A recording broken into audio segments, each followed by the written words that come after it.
नमस्कार। आज हम बात करेंगे मिट्टी का गीलापन।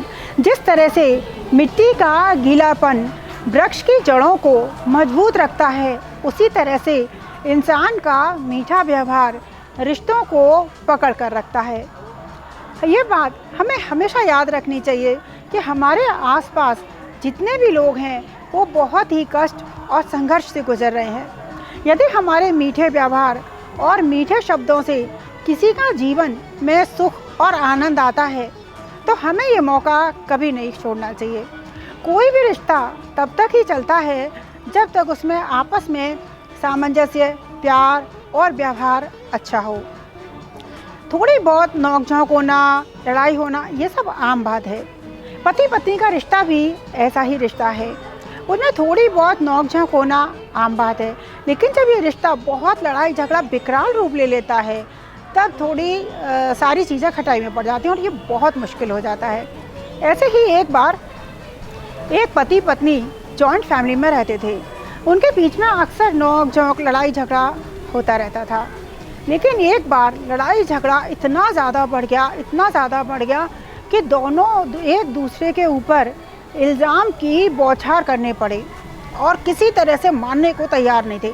घर के कई लोगों ने उन्हें समझाया लेकिन वो नहीं माने और एक दूसरे के ऊपर बुराइयों की बौछार करने लगे। जब सब लोग तंग आ गए और वो किसी तरह नहीं माने, तलाक की नौबत आ गई, दोनों एक दूसरे को तलाक देने को राज़ी हो गए। तब घर के किसी सदस्य ने कहा कि इनको दादाजी के पास ले जाओ। फिर उन दोनों को दादाजी के पास ले जाया गया। दादाजी के पास जाते ही दोनों एक दूसरे की बुराई करने पर टूट पड़े। लगा इससे बुरा कोई है नहीं। पत्नी ने इतनी बुराइयां करी, 2 घंटे कंटिन्यूसली बिना रुके वो बोलते रहे कि उनकी बुराई करते रहे। पत्नी पति की बुराई करे और पति पत्नी की बुराई करे।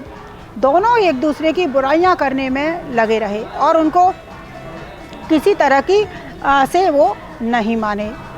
फिर दादाजी ने कहा, जब वो दोनों बुराइयां करके चुप हो गए, तब दादाजी ने कहा कि तुम दोनों अब एक दूसरे की तारीफ बताओ। कुछ गुण भी तो होंगे, जब इतने सारे अवगुण हैं तो। दोनों की बोलती बंद, बिल्कुल एक शब्द कोई नहीं बोला। तब दादाजी ने एक पेन और एक पेंसिल मंगाया और बोले कि अब तुम दोनों इस पर एक दूसरे की तारीफ लिखो। पहले तो शुरू में दोनों जने चुप रहे, किसी ने किसी की कोई तारीफ नहीं लिखी।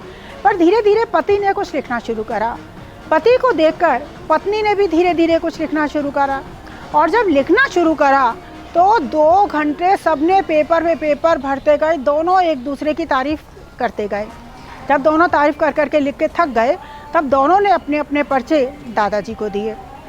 दादाजी ने कहा कि ये पर्चे मैं नहीं लूँगा, तुम दोनों पर्चे आपस में एक दूसरे को बदलो और पढ़ो। तब पति ने पत्नी का पर्चा पढ़ना शुरू करा और पत्नी ने पति का पर्चा पढ़ना शुरू करा। पत्नी अपने पति के द्वारा अपनी तारीफ़ें सुनकर रो पड़ी और पति भी अपनी पत्नी के द्वारा अपनी तारीफ़ सुनकर रो पड़ा। पत्नी तो पढ़ती जा रही थी और वो फूट फूट कर रो पड़ी। इतना रो पड़ी कि पति को अपना पर्चा हटा के पत्नी को गले लगाकर उसको संभालना पड़ा। ऐसा लगा जैसे इन दोनों में लड़ाई कभी हुई नहीं है। दोनों एक दूसरे के लिए इतने बेताब हो गए कि लगा दोनों में कभी कभी लड़ाई हुई नहीं थी और दोनों का सब सुलझ गया। किसकी वजह से? दादाजी की वजह से। मिट्टी का गीलापन जैसे पकड़ के रखता है, ऐसे ही मीठापन रिश्तों को पकड़ कर रखता है। रिश्तों में मीठापन होता तो है, कभी हमें खोजना भी पड़ता है। कमियां और खामियां सब में होती हैं। यदि कमियां ढूंढते रहोगे तो कभी भी तुम सक्सेस नहीं पाओगे, आगे नहीं बढ़ पाओगे। और इसलिए कमियां और खामियां के साथ साथ जब आप लोगों की अच्छाइयां भी देखोगे, रिश्ता तभी कायम होगा। जैसे मिट्टी का गीलापन वृक्ष को पकड़ कर रखता है, वैसे ही इंसान का मीठा व्यवहार इंसान को पकड़ कर रखता है। धन्यवाद।